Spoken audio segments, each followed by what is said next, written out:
cidadãos do mundo, em busca de um mundo moderno. Apresento-lhes, neste vídeo, algumas ideias que estão em meu livro Brasil Ético, Estado Moderno, uma revolução cultural no terceiro milênio. O problema de todos os países é estrutural.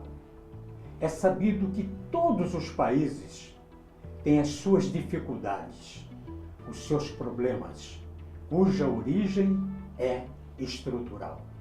O caminho é buscarmos mudanças, ajustes em cada sistema, no sentido de termos países modernos no contexto de um mundo moderno, com democracia interativa e plena liberdade de expressão e de pensamento.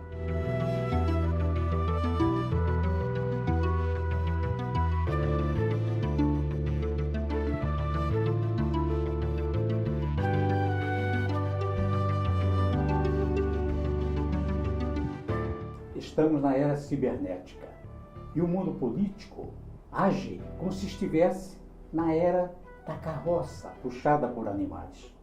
Para buscarmos o mundo moderno, é preciso que busquemos com que todos os países se tornem países modernizados. Particularmente, eu tenho uma visão globalizante no que diz respeito às problemáticas de alguns países, mas não tenho alcance para dizer sobre as peculiaridades próprias de cada sistema, de cada país. Porém, eu tenho condições de falar sobre as problemáticas do nosso querido Brasil. Considerações essas que podem ser aplicadas a alguns países, ou não, para outros países, mas com a certeza de que todas as problemáticas existentes são comuns a todos os países.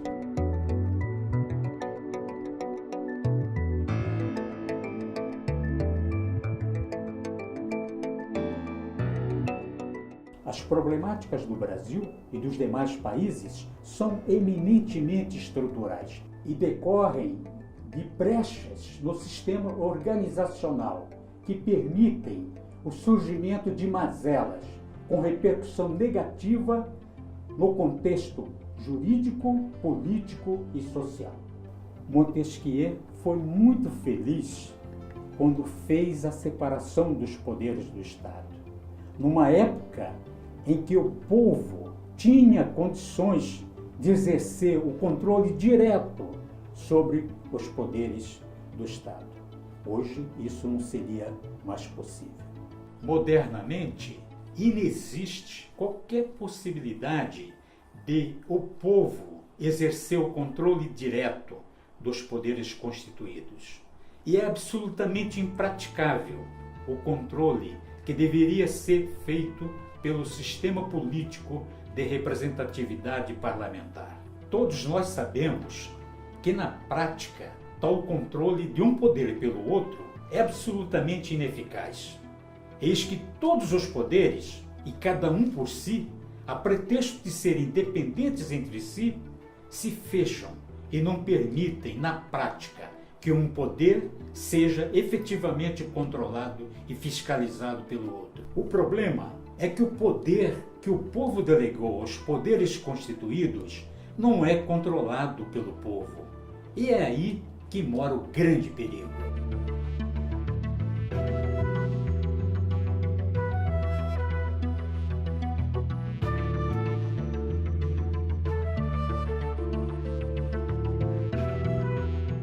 É preciso modernizar a estrutura dos três poderes do Estado.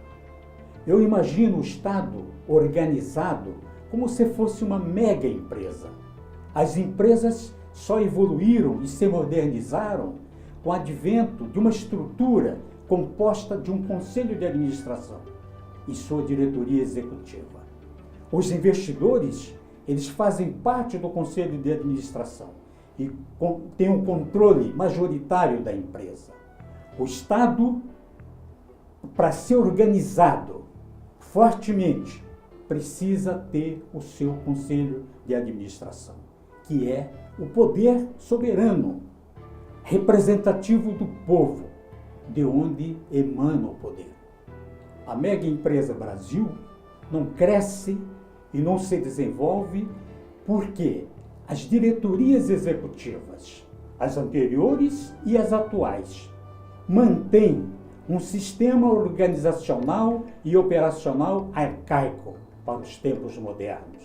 É preciso que os três poderes do Estado se reportem ao poder soberano.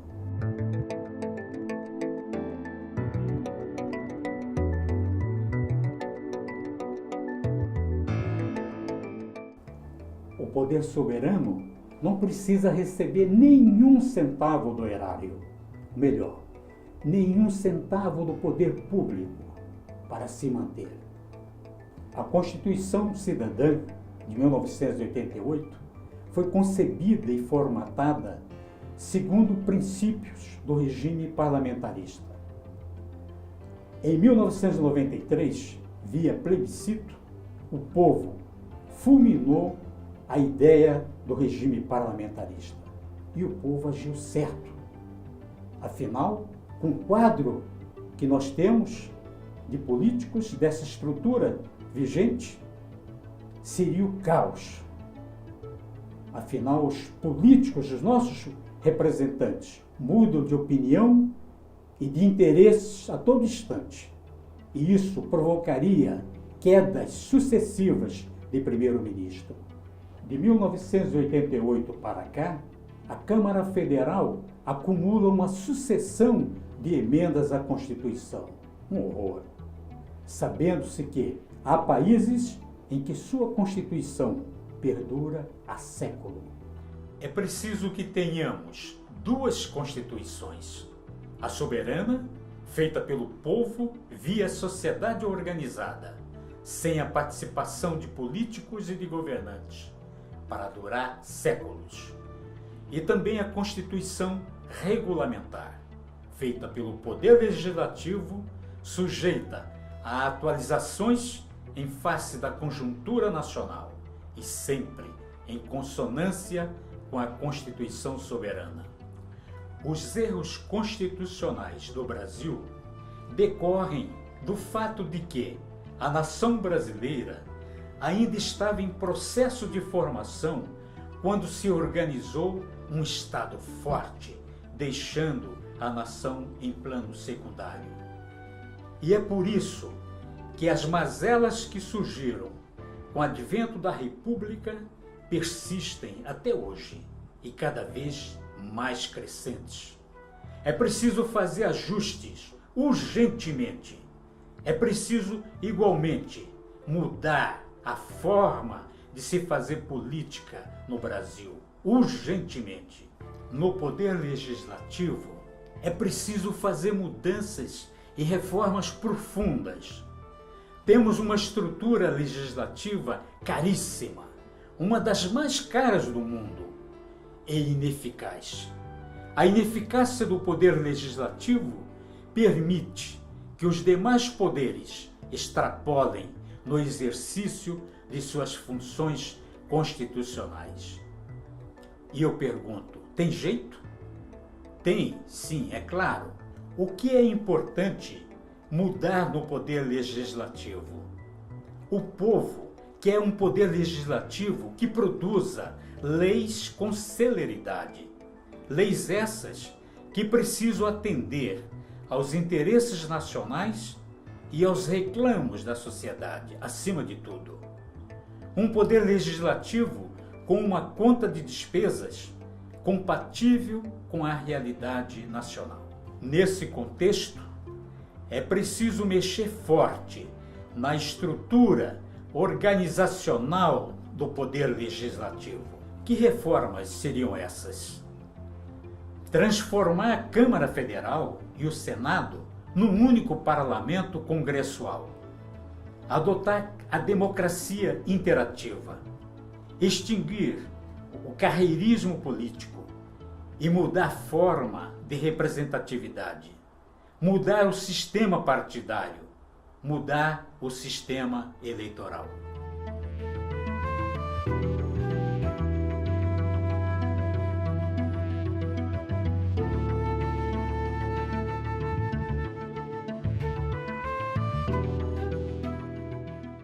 No poder legislativo, a opção mais sensata e menos dispendiosa é termos um único parlamento, unicameral, por desnecessidade de um parlamento bicameral.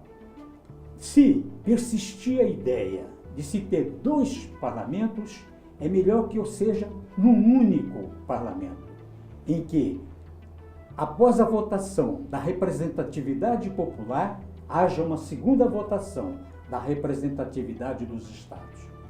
É a opção mais sensata. Adoção da democracia interativa. Como seria esse processo interativo? Simples. O povo participará do processo de seleção dos candidatos, através das entidades representativas dos segmentos representativos. Eu falo em adoção de democracia interativa. Como seria esse processo de seleção e de escolha de candidatos dentro de um processo interativo? É simples. O povo participará do processo de seleção de escolha dos candidatos, via partidos políticos, porém, através das entidades representativas de seu segmento. O carreirismo político é o maior entrave para o desenvolvimento econômico e social do país, com as regalias, prerrogativas e cláusulas pétreas que foram criadas em seu próprio benefício. O que se vê no Congresso Nacional é um verdadeiro balcão de negócios, um horror. Os parlamentares fazem muitas despesas desnecessárias, senão inexistentes, sem falar em corrupção e uma série de outros crimes. O povo brasileiro tem motivos de sobra para querer o fim do carreirismo político. E qual a proposta? É no sentido de a representatividade popular ser protagonizada pelos próprios segmentos que produzem a riqueza nacional. A multirrepresentatividade, assegurada em lei, acaba com o abuso do poder econômico. É de se imaginar a representatividade qualificada de todos os segmentos. E é o empreendedorismo que fará a alavancagem do Brasil em direção ao primeiro mundo. Como seria a seleção de candidatos dentro dos segmentos? Há inúmeros critérios a se pensar. Uma ideia, por exemplo, seria cada partido selecionar no máximo 3 candidatos por segmento.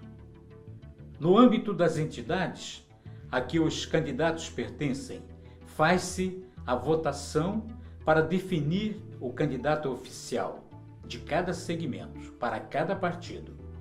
No primeiro momento, os membros de cada categoria os elegem. No segundo momento, em sabatina online, o público ouvinte online os classifica. Tal critério tornará a democracia ainda mais interativa. O objetivo da mudança é fortalecer os partidos políticos. Desse modo, o voto passa a ser no partido. A quantidade de vagas será bem inferior ao quadro atual de parlamentares. Teremos um quadro de parlamentares altamente representativos e com qualidade significativa. Processo super interativo em que haverá participação dos eleitores na escolha de seus candidatos. Quais as vantagens da adoção do sistema que estamos propondo? Não há necessidade de financiamento público e nem financiamento privado.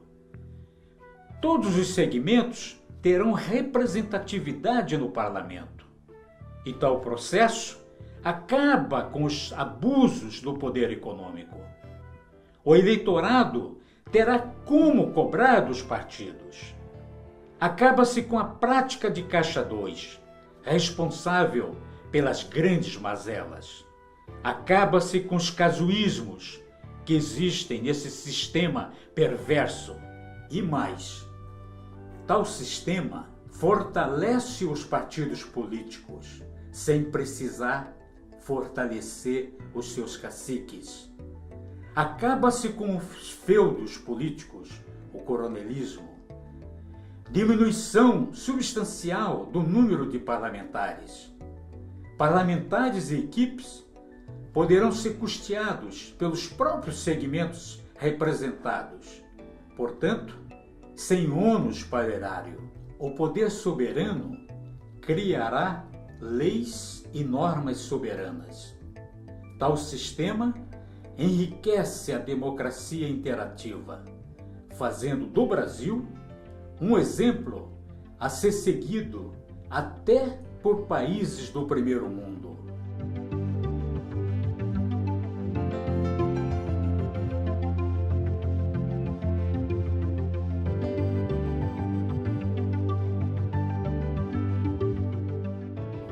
O poder executivo.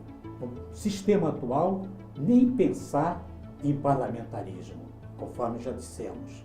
Todavia, com o sistema que ora estamos propondo e com a estabilidade política, a estabilidade funcional do poder legislativo, o parlamentarismo passa a ser a melhor opção para o sistema que ora estamos propondo. Eis que, sem traumas, até o poder soberano dará respaldo à boa governança e também secundado pelos demais poderes públicos. Quais as consequências no poder executivo? Haverá desatrelamento da administração pública da politicagem ou da política. Haverá diminuição do número de ministérios, podendo ser para 12. Poder executivo executará o que for decidido em planejamento global pelo Conselho Multirrepresentativo. Extingue-se os cargos de confiança e incomissão. Acaba-se com a politicagem que existe nesse sistema perverso em vigor. Mais ainda, introduz-se a separação da gestão administrativa da gestão financeira. Ou seja, o presidente, os governadores e os prefeitos serão os ordenadores de ordens executivas na administração e na gestão pública. Porém, todos os pagamentos serão geridos pela área financeira, como um órgão autônomo e fora do âmbito do órgão gestor, acabando-se com as falcatruas existentes no sistema em vigor. Por conseguinte, todos os gestores públicos serão ordenadores de ordens executivas no âmbito de sua competência e responsabilidade. Porém, não terão acesso à área de pagamentos, cuja gestão será independente. Nesse contexto, haverá criação de um órgão gestor de pagamentos, subordinado ao setor de fiscalização, valendo para as 3 esferas, federal, estadual e municipal, com transparência total para o poder privado e também para as entidades integrantes do poder não governamental.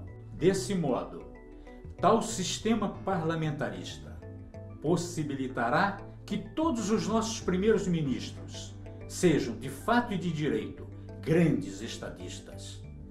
Para dissociar o título de outros sistemas parlamentaristas já viciados, nosso primeiro-ministro poderá receber o título de gestor mor estadista.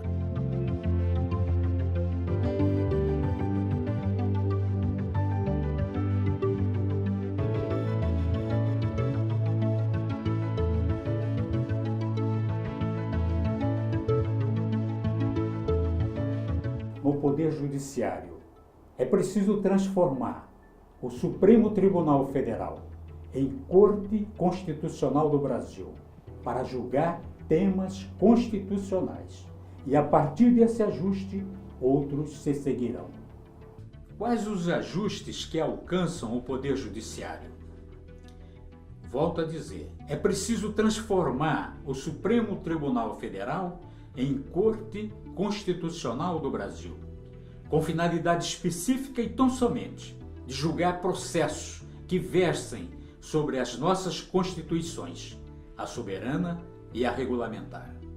Consequentemente, o Superior Tribunal de Justiça, atual, passará a ser o Supremo Tribunal de Justiça. E as nomeações? Os cargos no Poder Judiciário serão nomeados pelo presidente da Corte Constitucional do Brasil, após sabatina e seleção dos candidatos pelo Poder Soberano. E o 1/5, como fica? O 1/5 para o Ministério Público e Ordem dos Advogados do Brasil continuará nas esferas federal e estadual, em todos os tribunais. Porém, o acesso inicial só existirá em nível de Tribunal Regional Federal e Tribunais de Justiça estaduais.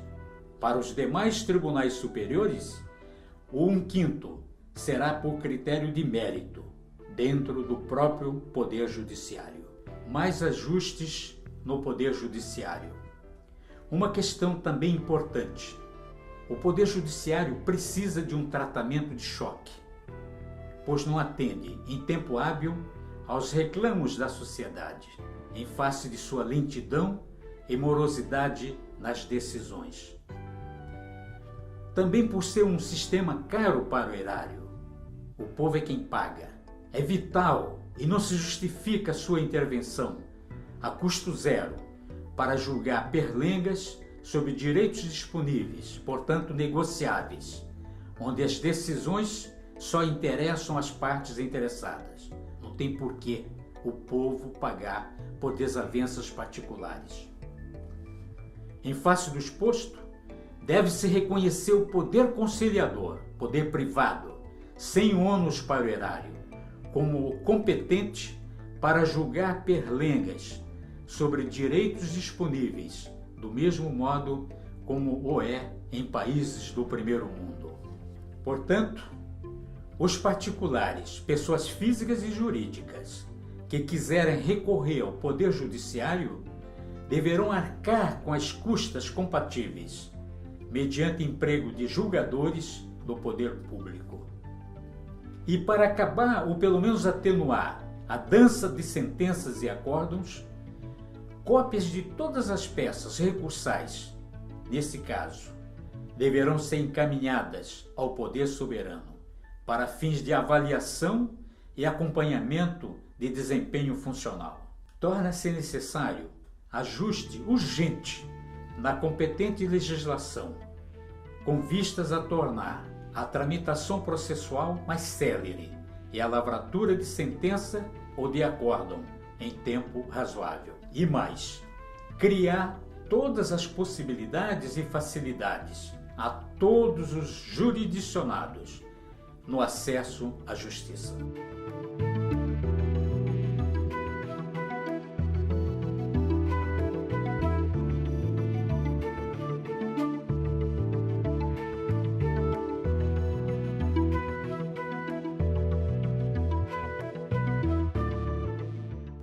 A sociedade brasileira clama por reformas urgentes. Igualmente, outros países que constituem a diversidade soberana no contexto mundial. O sistema universal, como um todo, está todo viciado.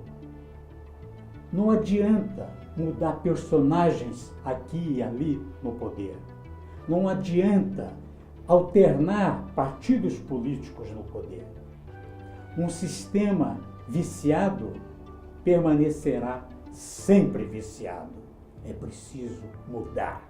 Acredito que no contexto de outros países, os problemas estruturais têm a mesma dimensão da existente no Brasil. É preciso que os segmentos da sociedade, no caso do Brasil, façam sua adesão à Constituição da OSB, Organização da Sociedade Brasileira, com a finalidade de, através de fóruns competentes e de discussões exaustivas, se buscar um projeto de vulto para colocar o Brasil no prumo. É preciso acabar com a luta de classes, sabendo-se que todos os segmentos produtivos, empreendedores, laboriais e de todos os demais segmentos são importantíssimos para o Brasil e para os demais países do mundo.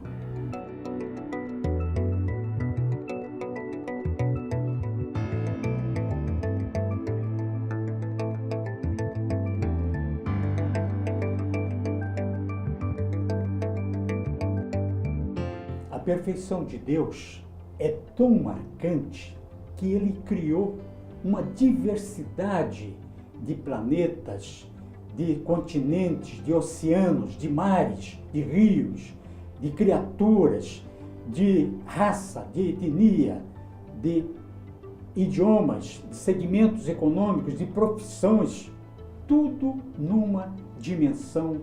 É preciso respeitar essa vocação pluralista que Deus nos concedeu, respeitando a soberania de cada país e os direitos de todos os países, para que possamos ser pessoas melhores do que já somos e, do mesmo modo, para que sejamos agentes propulsores do desenvolvimento e do progresso, como países soberanos no contexto de um mundo moderno.